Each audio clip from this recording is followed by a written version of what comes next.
Louvado seja o nome do Senhor Jesus. Estamos aqui mais um podcast, Fala aí Crente, nessa tarde.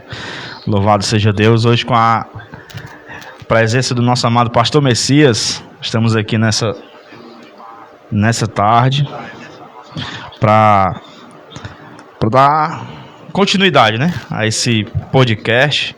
Vamos que vamos, para a glória de Deus. Estamos aqui para nós conversarmos de um assunto muito bom, da palavra do Senhor, né? Algo maravilhoso nós estarmos conversando, né, pastor? Algo da palavra de Deus. Amém. E aí, pastor, qual a sensação de estarmos aqui nessa tarde para falarmos a palavra do Senhor? A sensação é de alegria, né? Porque temos a oportunidade de falar, né, de Jesus, né? De falar da palavra de Deus, dessa palavra que é viva e eficaz, né? De acordo com o que está escrito. Então falarmos de uma palavra que não é um texto morto, mas é um texto vivo, né? Um texto que pode trazer mudança, né, na nossa mente, no nosso coração. Mas também, né, de apreensão, primeira vez, né?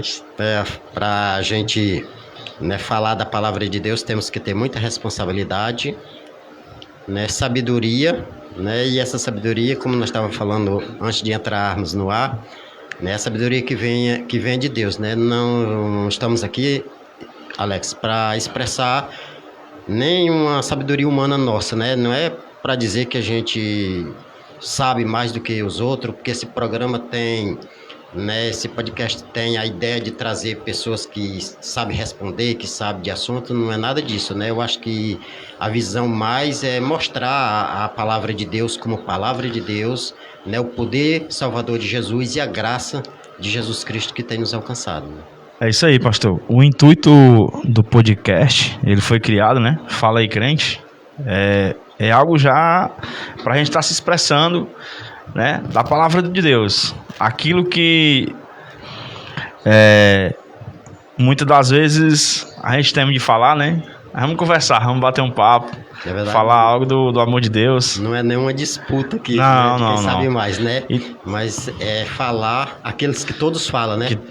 A mesma língua, né? Porque quando se trata de Bíblia, quando se trata de palavra de Deus, eu penso assim, né? Todos falamos a mesma língua, todos falamos a mesma coisa, né? Porque todos temos o mesmo objetivo.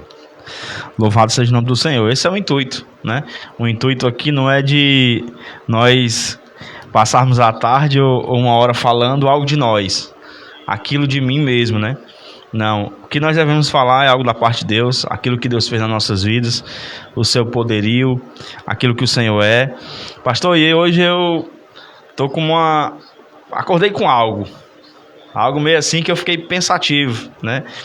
E eu queria que hoje, nesse bate-papo qual nós vamos ter, se nós pudéssemos esclarecer algumas coisas que existem muitas dúvidas, né, na nossa mente. Muitas das vezes a gente fica perguntando: mas Senhor, por que isso? Mas Senhor, por que aquilo? Não é assim, pastor? Muitas das vezes Com certeza, a gente fica se perguntando. E, pastor, existe dois deuses na Bíblia ou só existe um Deus? Um Senhor. Em Gênesis, estou falando do Novo e do Velho Testamento, fala de um Deus mais, vamos dizer assim, mais mau no Antigo Testamento, e um Deus mais bondoso no Novo Testamento. O que é que você acha dessa expressão, pastor? Na verdade, hoje existe essa linha filosófica, né, que é um Deus, e o Deus do Novo Testamento é outro Deus. E essa linha de pensamento, ela é baseada, né, naquilo que acontecia no Antigo Testamento. Por exemplo, o Deus do Antigo Testamento era um Deus que era carrasco, era um Deus vingativo, é um Deus duro, né? Aquele Deus que você pecou, você errou, né? Você era punido imediatamente, né? E se a gente for ver, a gente tem que admitir que existe coisa, né, no Antigo Testamento que você fica se perguntando como que isso acontecia, né? Então, na verdade, no fundo, existe muitas dúvidas para quem não tem um entendimento, né, correto, não chega no entendimento correto, que na verdade que aparenta isso mesmo, né? Ou seja, se você olhar para o Antigo Testamento, você vê um Deus que ele não dispensava, né? Ele não engolia muita coisa, né? Então você vê a linha lá no Antigo Testamento era uma linha pesada, né? Era uma linha dura, ou seja, Deus ele não dispensava ninguém. Pecou, errou, saiu fora dos trilhos, com certeza o castigo vinha. Fora, né, aquilo que Deus fazia, né? Você já imaginou um Deus que mandava destruir, matar uma cidade inteira, todas as pessoas, homem, mulher, criança, animais, né? Então a gente vê isso. E em contrapartida a gente vê no Novo Testamento um Deus, né, mais voltado para o lado do amor, voltado para o lado da tolerância, né? E é baseado, Alex, nesses dois acontecimentos, assim, nessas duas visões, que o Deus do Novo Testamento ele é totalmente antagônico ao Deus do Velho Testamento. Por quê? Porque se no Antigo Testamento o Deus mandava punir, né, ele mandava matar, aquele Deus que não admitia erro nenhum, o Deus do Novo Testamento é um Deus que perdoa, é um Deus que ama, é um Deus que está junto dos pecadores, está junto dos publicanos, é aquele Deus que chega para uma mulher adúltera e diz assim: mulher, cadê os teus acusadores? Quem te condenou? Ninguém, nem eu mesmo te condeno, né? É um Deus que chega na casa de um publicano que extorque o povo e diz: hoje veio salvação a esta casa. Então, o que acontece? Baseado nesses dois pensamentos, existe essa linha de pensamento das pessoas. O Deus do Novo Testamento não é o mesmo Deus do Antigo Testamento. Mediante a que o senhor falou, é uma coisa de ficar pensando, né? Ficar pensativo, né? Rapaz, é como se você pegasse um imperador, né? Deus no Antigo Testamento é o Deus imperador. Ele que ordena, ele que manda, ele que faz. Não desande, porque senão você é punido pelaquilo. Porque na época do Império era dessa forma. Aquele que desandasse, ele pagava um alto preço. E se você pegar o Novo Testamento... então, pastor, na época do Antigo Testamento era a época do Império. Na época do Novo Testamento é a época da graça, não é assim? Uhum. Então hoje eu vivo pela graça. Então hoje eu posso fazer tudo o que eu quero, ou não, calma, que não é assim. O Deus amoroso, ele vai um dia ser um juiz e vai julgar todo mundo. Ou eu tenho que ter cuidado com tudo que eu faço? Na verdade, é exatamente isso. Até hoje eu estava comentando na escola bíblica o que é que acontece. O que acontece é que o Deus, né, Jesus, né, não existe dois deuses, né? Eu estava até vendo, né, um debate hoje de um unicista defendendo, né, a sua unicidade e o outro defendendo, né, defendendo a trindade ou a triunidade. E o que é que acontece? Na verdade, nós cremos num único Deus, né? Só existe um Deus. Mas esse Deus único, ele existe em três pessoas, né? Na pessoa do Pai, do Filho e do Espírito Santo, né? Só que essas três pessoas são um único Deus, né? Em essência, né? Em poder, em autoridade, né? Ele não tem essa história do Deus do Antigo Testamento ser um e o Deus do Novo Testamento ser outro Deus, né? Tudo é um Deus único. Nós não cremos em três deuses, né? Mas também nós não cremos que, como crê, né, nossos irmãos da unicista, que o Pai é o Filho e o Filho é o Pai ao mesmo tempo, né? Né, a gente também não crê nisso.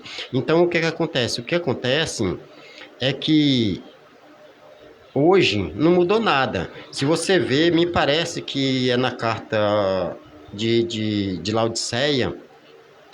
E em toda a Bíblia a gente vai ver o Apocalipse fala da ira do Cordeiro, né? Da ira do Cordeiro. Se a gente vê o Apocalipse, você vê o Apocalipse, né? E o próprio Jesus, que apesar dele ser amor, mas não tira dele a justiça, né? Ou seja, a mesma coisa que acontecia no passado acontece também. Só que hoje, diferente, por quê? Porque hoje nós estamos no tempo da graça, né? A única diferença é exatamente, lá nós não estávamos, mas o que acontece hoje, eu estava pensando assim, eu estava vendo o que acontece. Israel, eles acreditavam no Cordeiro que havia de vir. Hoje, nós cremos no Cordeiro de Deus que já veio, que subiu ao céu e que um dia voltará. Né? Então, mas a punição ao pecado é a mesma. Né? Por quê? Porque o povo da época do Antigo Testamento, eles não foram julgados ainda. Né? Todos serão julgados no mesmo tempo, no mesmo dia. Está escrito em Atos 17, me parece 30, 31, 32. Está escrito, né, que Deus escolheu um dia em que com justiça há de julgar o mundo, né? Só que o versículo diz assim, porque Deus não leva em conta o tempo da ignorância, mas anuncia agora, né, em todo lugar, a todos os homens que se arrependam, porque escolheu um dia em que com justiça há de julgar o mundo. Ou seja, eu já até falei isso muitas vezes, eu já vi até muita gente pregando na igreja assim, irmão, Deus não leva em conta o tempo da ignorância. Ou seja, o tempo que nós vivemos sem aceitar Jesus, Deus não conta esse tempo. Aí eu te pergunto, será isso uma verdade? Tá fora do contexto, né? Né? O que é que o versículo está dizendo quando Deus não leva em conta o tempo da ignorância? Né? Então, ele não está dizendo isso. Ou seja, o que Deus está dizendo assim, Deus não leva em conta o tempo da ignorância. Ou seja, é aquela história que Deus é fiel. Né? Posso dizer enquanto a vida é esperança? Para aquele que se render a Cristo? Exatamente isso. O tempo da ignorância é aquele que não se rendeu a Cristo ainda. Não é o tempo que você passou fazendo aquilo que era errado. É porque quando o versículo diz que Deus não leva em conta o tempo da ignorância, o que é que diz assim, mas anuncia agora a todos os homens em todo lugar que se arrependam, o que é que a Bíblia está dizendo? Ou seja, não adianta eu chegar para Deus no dia do juízo e dizer, Senhor, por amor de Deus, eu não sabia, eu não te conhecia ainda, eu não sabia isso, eu vivia na ignorância. E agora, dá um jeitinho aí para poder me livrar disso aí. Não é isso que vai ser. Ou seja, Deus não considera. É aquela história de tu chegar para o teu filho e dizer assim, vem aqui, por que você fez isso? Não, papai, mas é porque... Não, meu filho, ó, não adianta você vir, eu não vou considerar isso se você sabia ou se você não sabia, mas você vai ser punido. Ou seja, Deus ele não leva em conta. Ou seja, do jeito que ele vai julgar... ele vai julgar todo mundo. Não adianta eu dizer assim, eu não conhecia, eu estava na ignorância. Deus não considera isso, né? Ou seja, por quê? Porque está dizendo Deus, porque ele anuncia. E esse anunciamento vale para todos os homens em todos os tempos. Independente, né? Voltando, para nós não perder o assunto lá, o raciocínio que você falou, o que acontece? Então, não existe um Deus do Antigo Testamento e um Deus do Novo Testamento. O Deus é um só. O juízo é um só. Né? Como está escrito em Hebreus 9, 27. Né? Porque aos homens está ordenado morrer uma única vez, vindo depois disso o juízo. O acerto de conta é no último dia, é no dia do juízo. Né? Então, é o mesmo Deus agindo, né, sendo justo, porque Deus ele não pode duelar contra ele mesmo, né? Deus não pode fazer acepção de pessoas, né? Então, por que hoje nós somos mais queridinhos do que né, do que o tempo passado, né, do Antigo Testamento? Mas hoje o lema não é eu vivo pela graça? Mas mas o que é graça? Rapaz, graça é um favor imerecido, né? Graça foi um favor imerecido. É um favor imerecido. Mas quem é esse favor imerecido? Cristo. Né? Porque a gente... porque assim, o pessoal não consegue entender a questão da graça, né? Porque para as pessoas foi de graça, né? Mas teve um alto preço a ser pago por isso. Porque graça não é um antídoto que você vai botar em cima de um pecado, de uma coisa, e ele vai eliminar, né? Título 2, me parece que é 2:11, né? Lá fala que, né, que a graça de Deus foi manifestada, trazendo salvação a todos os homens. Quem foi que se manifestou salvando? Cristo. Então, quando se fala de graça, se fala de Jesus. Jesus é a graça salvadora de Jesus. Então, graça não é um antídoto, não é um pensamento positivo, né? Um presente, não adianta eu chegar para você no dia do teu aniversário e dizer assim: Alex, eu trouxe o melhor presente para você. Aí você olha e diz assim: mas cadê o presente? Aí eu digo: não, o presente ele é só... tá aqui, mas você não pode ver ele é um presente oculto, é algo que vai te trazer felicidade, é algo muito bom para você, mas você não vai poder ver, você não vai poder pegar, você não vai poder sentir, não vai poder fazer nada, não vai poder fazer nada, né? Então a graça, né, é o próprio Cristo, a graça salvadora. Dentro do contexto de salvação, graça é Cristo, né? Foi ele que se manifestou na cruz, trazendo salvação a todos os homens. Só através dele nós podemos ser salvos. Só através de Cristo, né? Jesus. Então, graça não é algo que... E a própria graça, né, diz assim: não penseis que eu vim abolir, né, anular a lei e os profetas. Então, a própria graça, né, diz que ele não veio para fazer isso, né?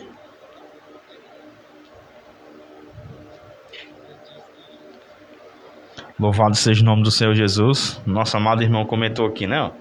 O nosso Deus do Velho Testamento e do Novo Testamento é cheio de misericórdia. Todas as nações que morreram para entregar suas terras ao povo de Israel pecavam contra o Deus verdadeiro, com Deus estranho.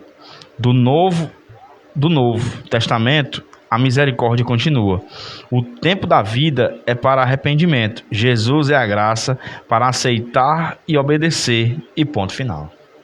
Amém. Louvado seja Deus. Nosso amado irmão Fidelcínio, né? Ferreira, que Deus te abençoe, meu querido. Aí o nosso comentário do nosso amado irmão. E aí, pastor, contribuiu aqui com a nossa conversa? Com certeza. Com certeza, é exatamente isso. Uma das coisas assim, que a gente tem que ver, o que acontece. Se eu perguntar para você, o povo de Israel, eles eram o quê? Eles eram monoteísta, poloteísta. E aí, pastor? Eles eram o quê? Que é exatamente dentro disso. Por que o povo foram tão punido, né? A gente, às vezes, você diz assim, o povo de Israel... né, os judeus, Israel era monoteísta. Na verdade, o Deus de Israel é monoteísta, né? O Deus de Israel é monoteísta, né? A religião, né, judaica é monoteísta, mas o estilo do povo, os israelitas não eram monoteístas. Aí você pergunta assim: e eles eram o quê? Politeísta? Também não. Eles não eram monoteístas, mas também não eram politeístas. E então o que é que eles eram? Se você voltar para a Bíblia, para o Novo Testamento, você vê que o calcanhar daquilo do povo de Israel era a idolatria. Que batia sempre a porta, os deuses. Eram os deuses. Então o que acontece? Só que entre o monoteísmo e o politeísmo existe uma coisa chamada monolatria, né? O que é a monolatria? A monolatria é quando você tem um único Deus, você adora um único Deus, aceita um único Deus, mas você admite a existência de vários outros deuses.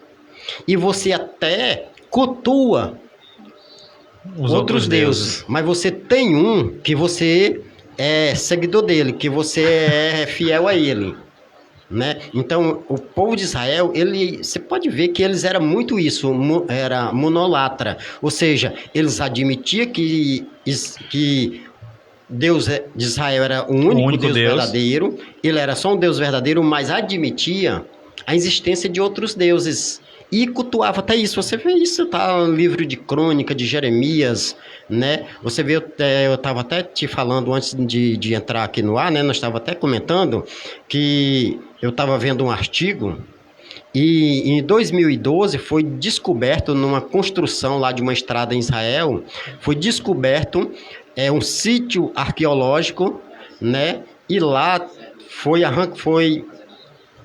escavado e foi descoberto lá que nesse sítio tinha um templo idólatra, né? Chamado de Telmosar, mais ou menos isso, eu não sei pronunciar muito o hebraico, né? Mas Telmosar, né? Esse templo idólatra, ele estava construído dentro dos termos de Israel, a 8 quilômetros do Templo de Jerusalém.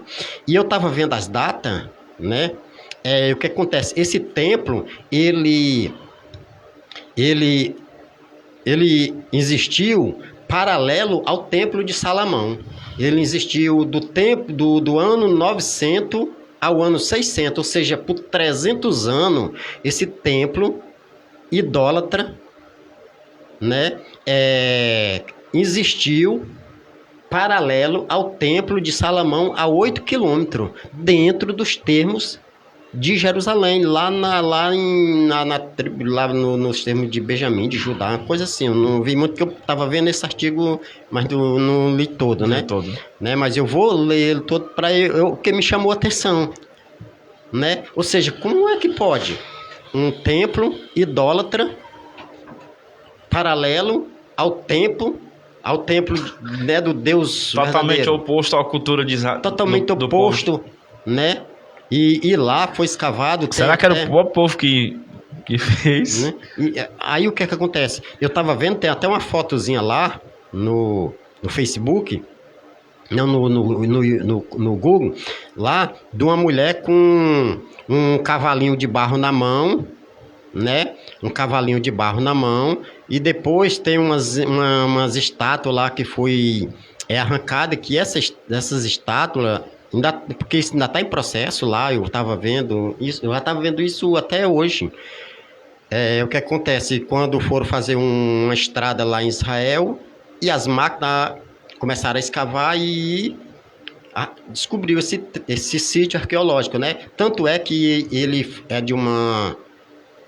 de um significado tão grande que eles não destruíram o sítio, eles construíram uma ponte, né? Você vê a ponte construída por cima para preservar esse sítio, porque ele está até ainda em análise, ainda ele não foi totalmente escavado, mas as escavações que já chegou foi, né,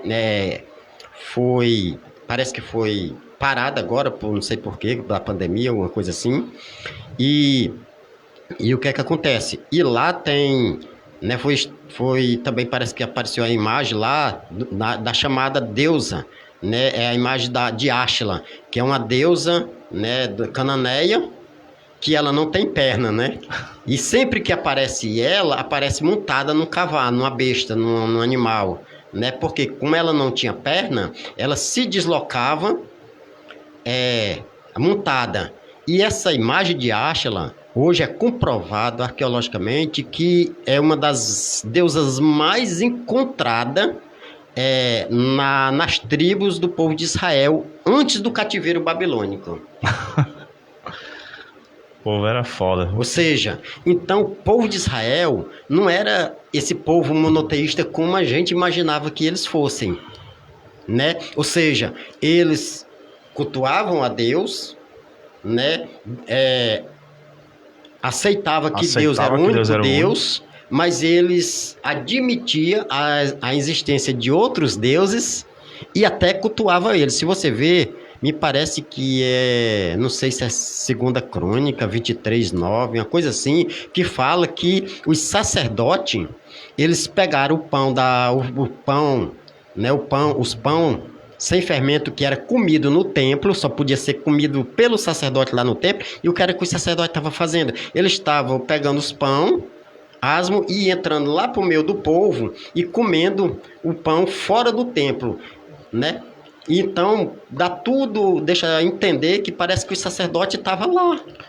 Junto né? com eles. Junto com eles lá. Então, não era esse povo tão monoteísta como a gente imagina que fosse, né? Tanto é que dos maiores problemas de Israel foi exatamente o envolvimento, a relação dele com outros deuses, né? O mandamento, como é que o mandamento diz? Não terás outro Deus, né? outros deuses Diante de mim. Por que diz diante de mim? Ou seja, por que Deus não disse não terás outros deuses no meu lugar? Por que não terás outros deuses diante de mim? É porque eles colocavam tudo, estavam lá, né? Junto É a com eles. mesma coisa da esposa chegar pro esposo, né? E falar para ele assim: meu filho, por favor, não fique com outra mulher na minha presença, eu vendo diante de mim, né? Não era como... Por quê? Porque um casamento, homem e mulher, eles podem se apartar. E depois que eles se deixam, e isso legalizam, né, hoje, ele pode arranjar outra. Mas enquanto pode. Era isso que Deus estava dizendo: não coloque outros deuses diante de mim. Ou seja, se eu sou o único Deus, então me respeite, me honre. Se vocês acreditam verdadeiramente, né? Mas o povo estava fazendo o que, Alex? O povo estava adorando a Deus de Israel, mas ao mesmo tempo admitia a existência de outros deuses e até cultuavam eles, né, a esses outros deuses, se envolviam com esses outros deuses. Nós estamos falando isso, pastor, no tempo, isso do povo hebreu, o povo passado, né? E nos dias de hoje? Será que as pessoas fazem isso nos dias de hoje, pastor? Acredita que o Senhor que Jesus é o único Deus, que só Ele pode trazer a salvação? E também dá umas desviadas e faz algumas outras coisas, ou só existiu no passado? Não começa a me complicar, não. Mas, na verdade, isso, se a gente vê o que acontece, acontece muito isso, né? E eu vou falar uma fala aqui que não é minha essa fala. Certo. Né? Não é minha essa fala. Eu também não vou dar o nome, né, da pessoa que fala, mas quando eu falar isso, talvez muita gente vai identificar quem é que falou isso.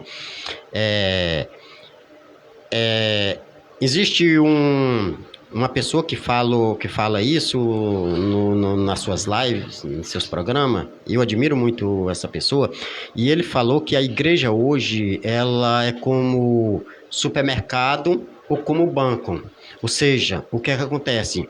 E nós, os crentes, são clientes, né? E ela está vendendo o seu produto e nós estamos comprando o produto dessa igreja. Sendo consumidor. E quando o produto, né, não nos agrada, o que é que a gente faz? A gente não quer ele e a gente parte para onde? Para onde a gente quer. A gente vai para uma outra que ofereça aquilo que a gente queira, né? É que nem o banco. Você é crente de um banco, mas por algum motivo você se desagrada, você diz assim: não tem problema, eu vou para outro. Né? Então é exatamente isso que está acontecendo.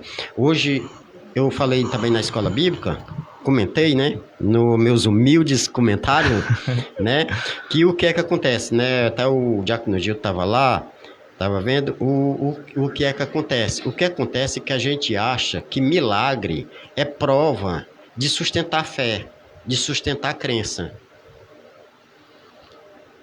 né? E milagres não sustenta a minha fé, milagre não sustenta a minha crença, né? Não sustenta. Se você vê, imagina aí, da saída do Egito até a travessia do Mar Vermelho até o deserto, né? O povo viram as 10 pragas no Egito acontecer, o povo viram o mar se abrir, né? O povo viram milagres e milagre. Aí eu te pergunto, mas quantos dias levou para o povo se voltar para um bezerro de ouro? Bem pouquinho tempo, né? Então, milagre não é prova de sustentação de fé nem de crença, né? Então hoje nós estamos vivendo a mesma coisa, ou seja, nós admitimos a existência de um único Deus, né, nós cremos, mas admitimos a existência de vários outros deuses. E hoje, não muito diferente, mas a gente cria muitos deuses. Você falou aí, pastor, a questão daquilo que agrada, aquilo que desagrada. Ah, eu não quero, eu vou para outro canto. Será que... Aí me trouxe a memória aquela passagem a qual Jesus está pregando num certo lugar e o povo começa a ir embora. O povo começa a ir embora, não começa a sair. E Pedro olha e diz assim: olha, Jesus, tá bom, chega. A mensagem está dura, o povo está indo embora. Não pode ser assim. E Jesus olha para Pedro e fala: pô, então vai com ele, Pedro, segue eles. Tá dura a mensagem, tá doendo, então vai embora. Junto com eles. O que foi que Pedro falou ali, né? Para onde nós iremos, Senhor? Para onde nós iremos? Se só o Senhor tem palavra de salvação. Hoje, se você pegar no dia de Jesus, qual Jesus pregava, Jesus não pregava simplesmente só aquilo que o povo queria ouvir. Era a verdadeira mensagem do Evangelho, que é o Evangelho de Cristo. Imagina se hoje as igrejas pregassem só aquilo que o homem quer ouvir. Como seria as igrejas hoje? Mas, na verdade, eu acho assim, né? 90% das mensagens de hoje, elas são mais uma mensagem de auto, né? De autoestima, aquela mensagem que ela é mais voltada para aquilo que você gosta, né? Você pode ver, Alex, que as mensagens de hoje, elas são muito adaptadas às nossas necessidades, né? Mas não aquela necessidade mais espiritual, aquela necessidade de obediência, de salvação. Mas é aquela, né? Você vê, se você hoje pregar salvação através da obediência, você vai ficar sem público, né? Mas você prega hoje a prosperidade através da liberdade, né, da liberalidade, você vai ter público. Você vai ter pessoas, né? Então, o que acontece? E você vê hoje que, né, os cultos doutrinários na igreja, as escolas bíblicas das igrejas, estou falando isso em termos geral. No contexto geral, né? No contexto geral. Das igrejas. Tá vazio. Se você for para uma escola bíblica, seja ela a escola bíblica sabatista, que guarda o sábado, seja ela uma escola bíblica dominical, né? Dominical, você não vai ver 10% da membresia nas escolas bíblicas, né? Verdade. Aí é onde se encaixa aquilo que a palavra de Deus diz: o meu povo perece por falta de conhecimento. Então, esse é um problema muito sério, esse contexto que a igreja está inserida, porque o que é que acontece? Voltando ao assunto, o Deus do Antigo Testamento é o mesmo Deus do Novo Testamento, né? Em Apocalipse diz assim, ó, e o dragão, capítulo 12, né? Vai me ajudando aí, e o dragão irou-se contra a mulher e foi guerrear ao restante da sua semente. Quem é o restante dessa semente? Né? Nós podemos até adaptar e dizer que o dragão foi fazer guerra ao que sobrou. Né? E quem foi que sobrou? Essa é a pergunta. Quem sobrou? 12:1? Eu não sei se é 12:1. Me parece que é Apocalipse capítulo 12. Se eu não estou... 12:17, não parece. Deixa eu ver aqui.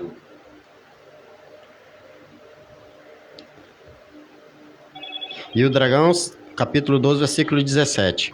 E o dragão irou-se contra a mulher e foi fazer guerra ao restante da sua semente.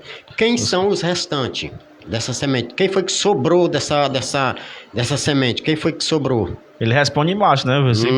O próprio versículo responde embaixo.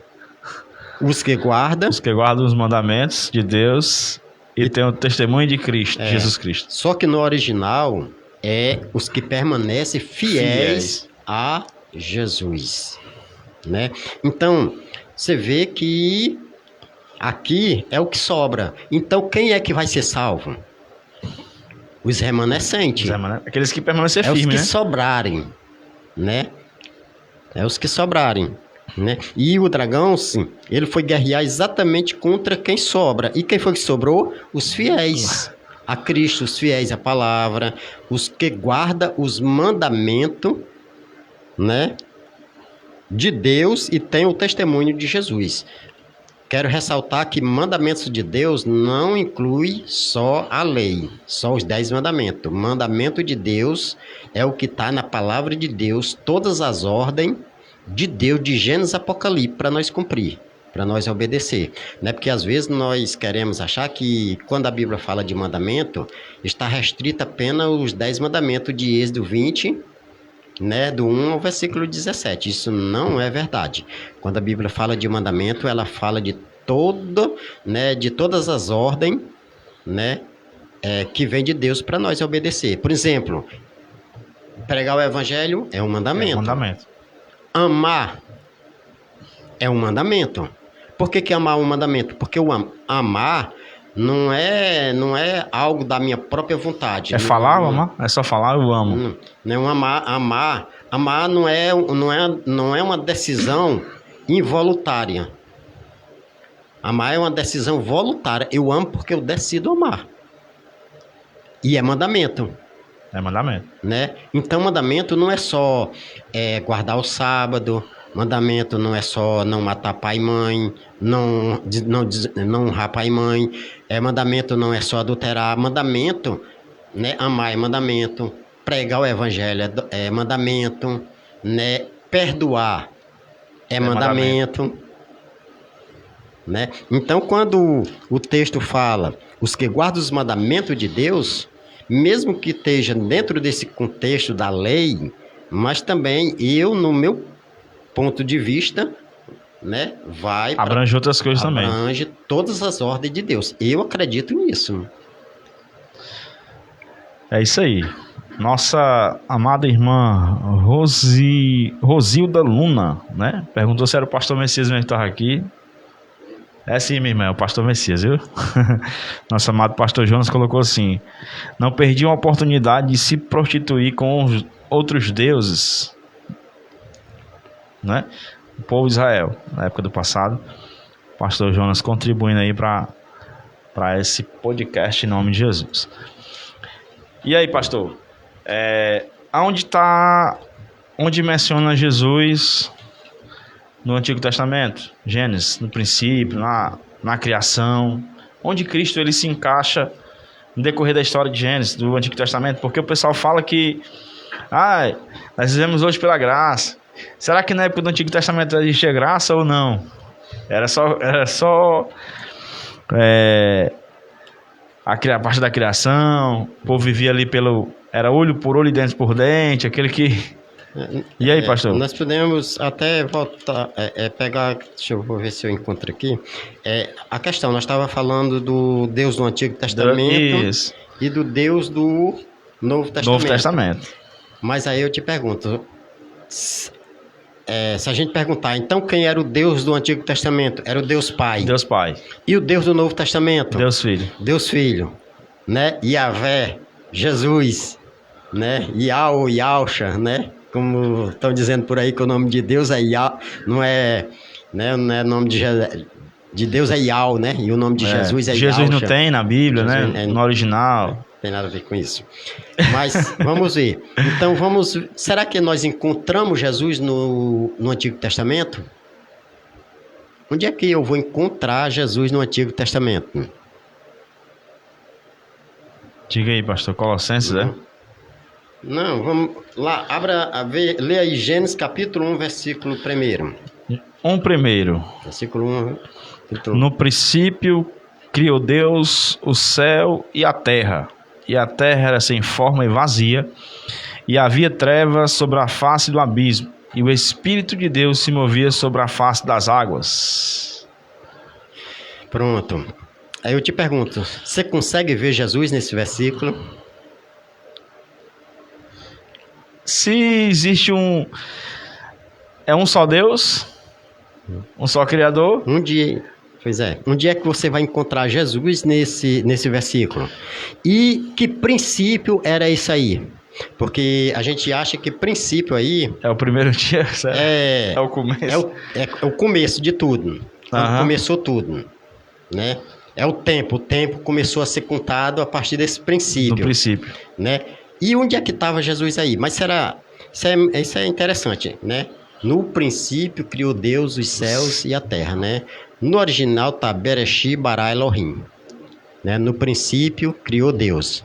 Bereshit bara Elohim, né? A palavra Bereshit, né, que fala princípio, né? E a palavra bara, que é criar, né, Elohim, Deus, né? A palavra bara é uma palavra que ela só pode ser dita a respeito de Deus, ou seja, só Deus pode produzir bara, né? Por quê? Porque a palavra bara no hebraico significa criar. Então bara é aquele que só Deus pode fazer, porque bara é criar do nada, a partir do nada. Do zero. Do zero. Na verdade, nem do zero, porque o zero já é zero. Zero, né? já é zero. Então, é antes do zero, é a partir do nada. É fazer algo que não existe vir à existência. Então, só Deus pode fazer. E a palavra Bereshit, né, que vem da raiz, né, de uma raiz hebraica, né, Bereshit significa princípio, significa cabeça, primazia, significa primeiro, né? Esse é o significado da palavra princípio ou Bereshit. Bereshit, né? Bereshit. Cabeça, primeiro, primazia, né? Tudo isso é o significado dessa palavra. Uhum. Se você abrir aí em Colossenses, capítulo 1, me parece, deixa eu ver aqui, capítulo 1, versículo, deixa eu ler aqui, deixa eu ver.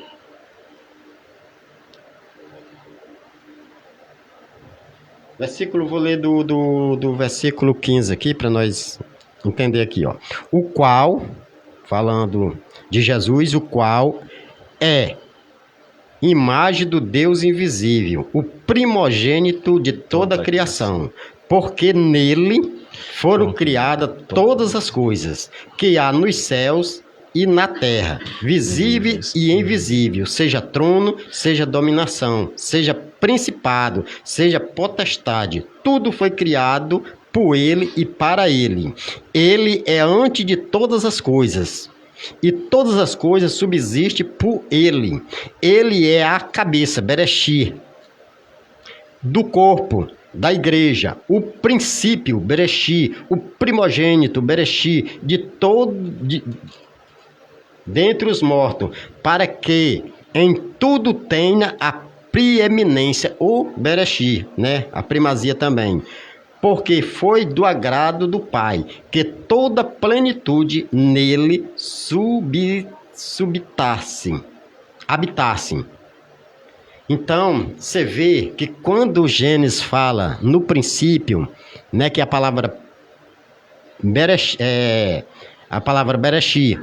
e que Bereshit significa cabeça, preeminência, significa primeiro, né? Significa tudo isso. Então, de quem é que o Gênesis está falando?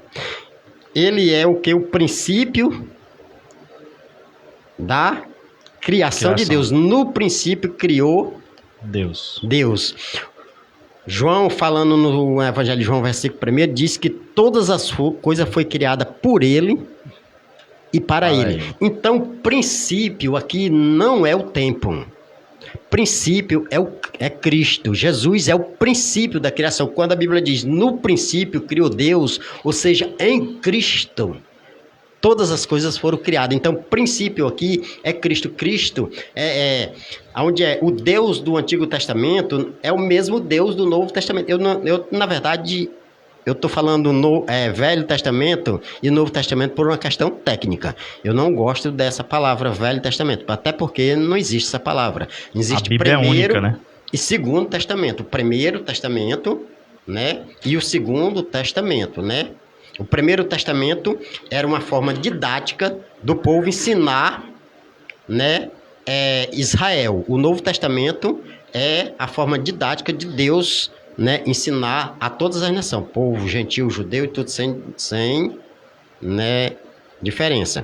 Então, o que acontece? Então, você vê que o princípio da criação de Deus não é o tempo. Quando a Bíblia fala princípio, tem muita gente tentando explicar esse tempo. Né? Quando foi que começou, quando não começou, quantos anos tem o mundo, quantos bilhões de anos tem aí, tudo. Na verdade, isso, quando a Bíblia diz, no princípio criou Deus, o princípio aqui é Cristo, é Jesus. Ele Tá se referindo é a o Cristo, princípio da criação. O princípio da criação. Né? Então, você vê que, ó, aqui, a gente vai, se a gente fosse fazer isso, a gente ia fazer isso em todos os livros do Primeiro Testamento, né, do Antigo Testamento. Mas só esse texto já prova que princípio aqui não é tempo. Não está falando de tempo, está falando de Cristo. Cristo é o princípio da criação. Né? Ele é o começo de todas as coisas. Tudo foi criado a partir dele. Sem ele, nada do que foi criado existiria. Ele é o princípio da criação de Deus, é o cabeça, é o primogênito. Ele é a preeminência da criação de Deus. Né? Então, o princípio aqui é o próprio Cristo. Então, vê como a gente já anulou essa filosofia que tem aí de que o Gênesis... Né? Até porque diz que o Gênesis... Você já sabe, né? Que existe aí algumas crenças aí que o livro de Gênesis ele não existiu, né? O livro de Gênesis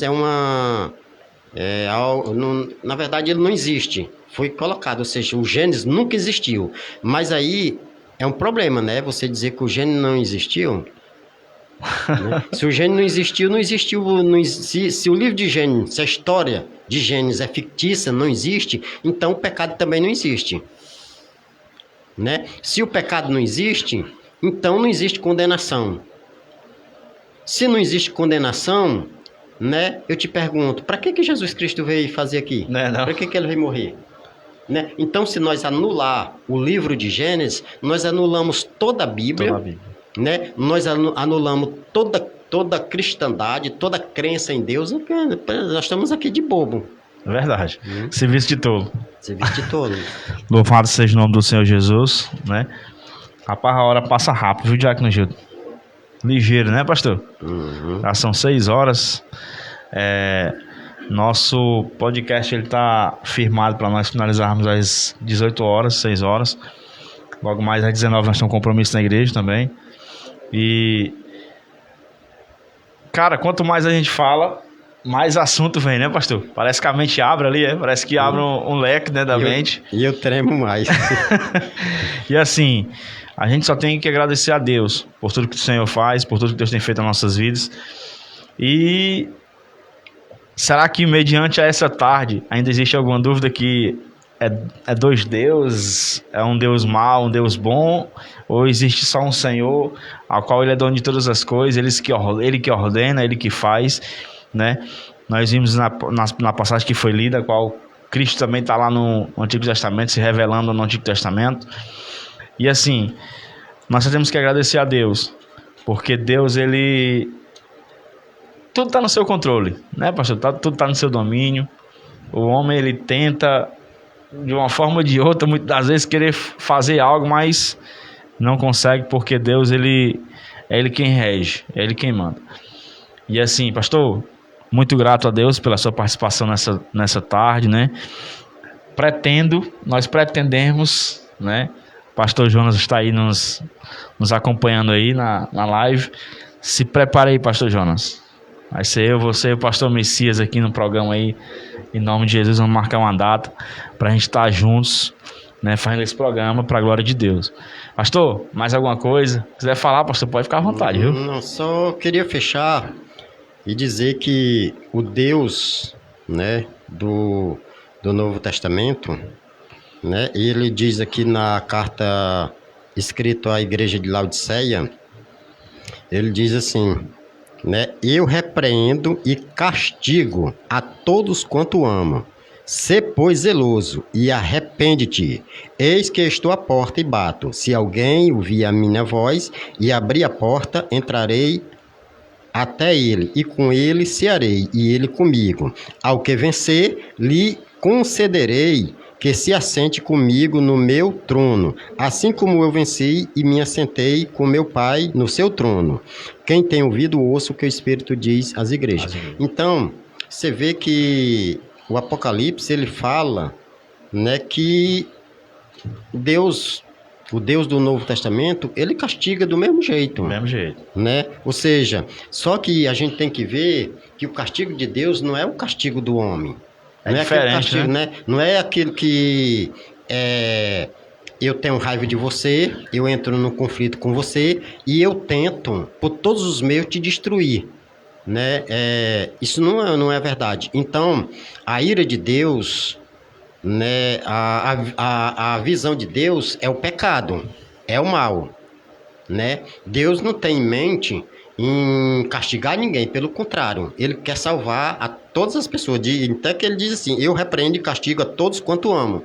Então o que acontece? O foco de Deus é o pecado, o que Deus quer eliminar é o pecado. Agora, é exatamente o que acontece, o que acontece é isso, eu estava vendo uma cena de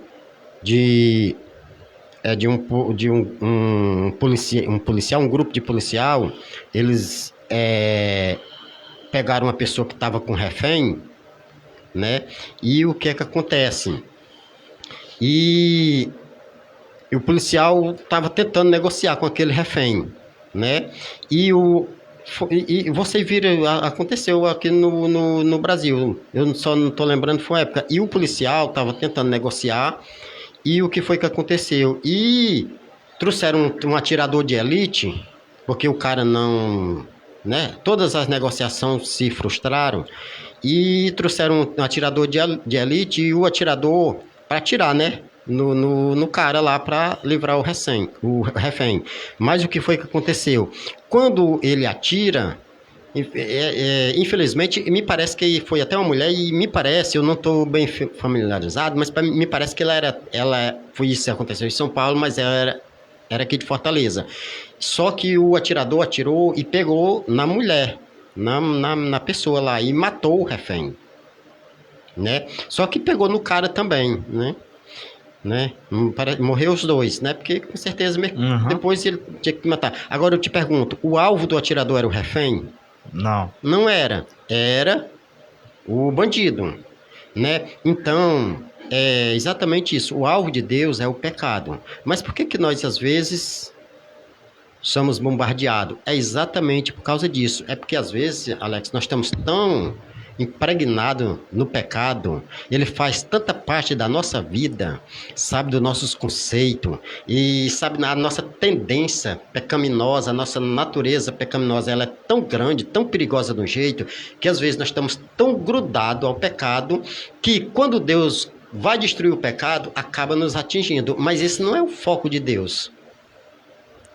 Né? Então, a gente tem que ter cuidado, porque a gente está diante de um Deus que ele vai punir o pecado onde quer que eles se encontrem.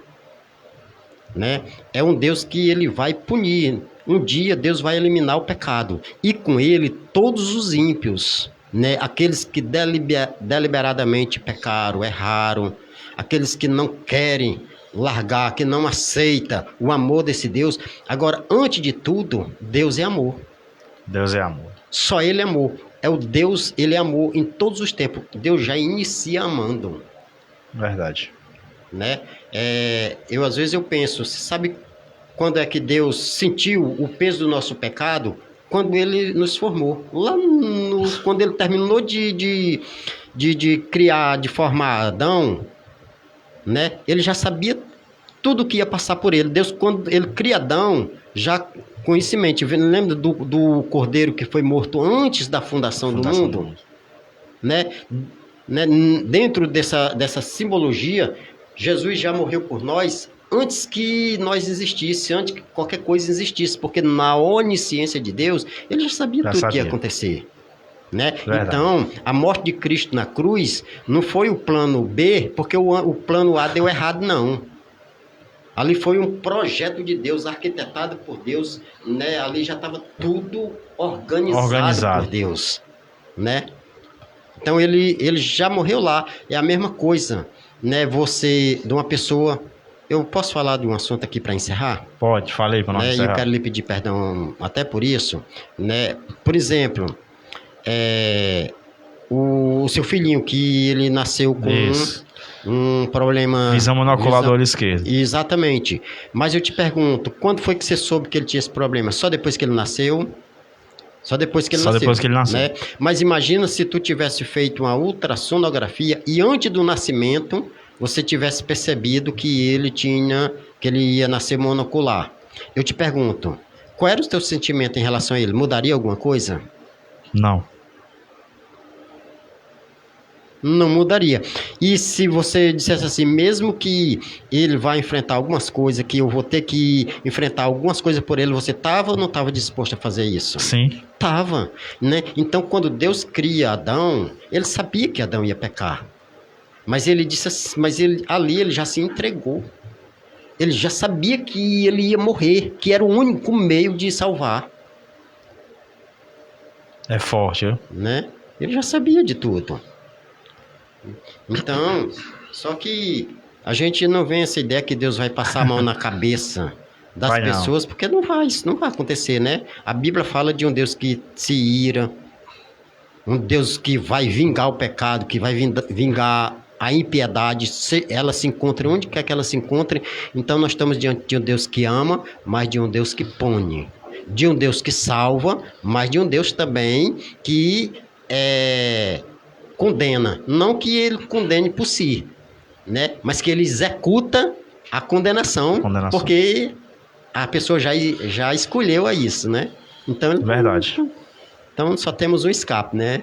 Cristo. Encerrando, dizendo: Cristo é a graça de Deus manifestada para a salvação de todos os homens, de todas as pessoas. Louvado seja o nome do Senhor Jesus. Bênção de Deus, né? Estamos aqui encerrando mais um programa, podcast. Louvado seja o nome do Senhor Jesus. Pastor, quero agradecer pela sua participação. Queremos ver você aqui mais vezes, tá certo? Isso é uma bênção de Deus. Eu que agradeço, né? Mas a gente temos aqui o pastor Jonas, né? que com certeza.